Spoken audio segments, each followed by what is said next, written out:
Pada Oktober 2023 lalu, DPR RI bersama pemerintah telah mengesahkan revisi Undang-Undang Aparatur Sipil Negara atau ASN.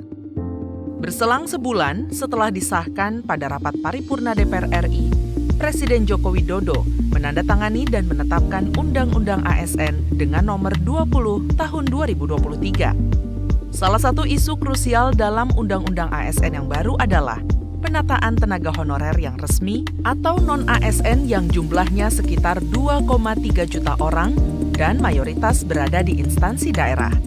Penataan tenaga honorer wajib diselesaikan paling lama pada Desember 2024. Berdasarkan itu, anggota Komisi 2 DPR RI mendesak Kementerian Pan-RB mengambil langkah cepat dan tepat untuk menyelesaikan rancangan peraturan pemerintah terkait manajemen ASN sebagai aturan turunan Undang-Undang ASN. Kementerian Pan-RB dan BKN harus menindaklanjuti kesepakatan dengan Komisi 2 DPR RI untuk memberikan kemudahan yang berpihak pada tenaga honorer diangkat menjadi P3K. Misalnya, pengangkatan tenaga honorer dengan kriteria tertentu tanpa melalui proses seleksi. Bisa juga jalur khusus pada seleksi P3K yang memisahkan tenaga honorer dengan pelamar umum. Pasalnya, sistem perankingan dengan pelamar umum menyulitkan para tenaga honorer yang sudah tua tetapi sudah lama mengabdi.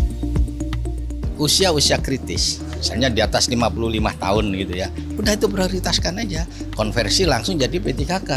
Nggak usah ikut seleksi, toh dia pengabdiannya sudah teruji, gitu kan. Bidangnya juga sudah dikuasai, ngapain harus ikut seleksi? Terus seleksinya itu kalau pendekatannya pakai formalitas ya sudah, masa pengabdiannya itu dinilai sebagai bukti bahwa dia sudah layak untuk dikonversi langsung otomatis jadi P3K. Itu bisa cepat. RPP Manajemen ASN yang sedang disusun Kementerian Pan-RB belum memenuhi seluruh kebutuhan tenaga honorer, terutama yang sudah lama mengabdi. Pengaturan tentang P3K penuh waktu dan paruh waktu juga belum jelas dan substantif. Pemerintah harus memahami, para tenaga honorer sudah menunggu lama kejelasan status mereka. Nah, PNS, komitmen pemerintah akan membuka manajemen talent untuk teman-teman fresh graduate. Ya. Tapi persoalan P3K, penuh waktu dan paruh waktu ini belum masuk ke persoalan jenis yang substantif.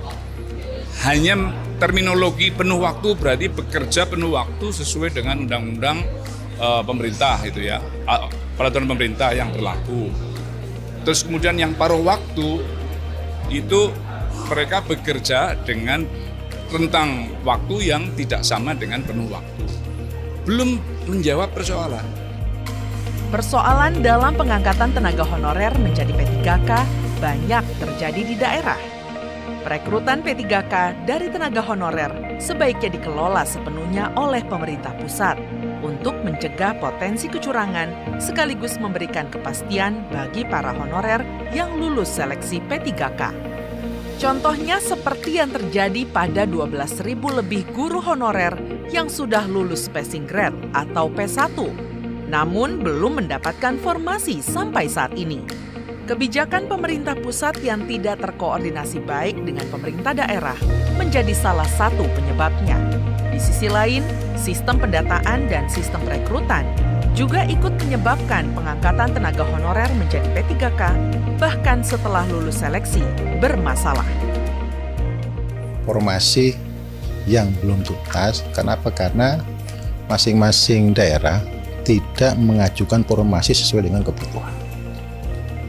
Jadi misalnya kebutuhan ada 100, tapi kemudian mereka hanya mengajukan 35. Sehingga apa? Sehingga akhirnya teman-teman yang sudah lolos P1 itu tidak mendapatkan penempatan. Saya katakan tadi adalah masalah mekanisme, ya kan, ada data yang kurang valid, data yang istilah orang Sunda pabaliut gitu ya, kurang cocok soal pendataannya. Dan kami harapkan forum-forum semacam forum ini juga membantu pemerintah di dalam verifikasi data-data. Sehingga data-data pemerintah semakin rapi, semakin valid, yang tentu saja akan mempercepat nanti dalam proses pengangkatannya. Pemerintah pusat melalui Kementerian Pan-RB, Kemendagri, dan Kementerian Keuangan diminta saling bersinergi agar penyusunan dan implementasi aturan-aturan turunan terkait manajemen tenaga honorer berjalan selaras.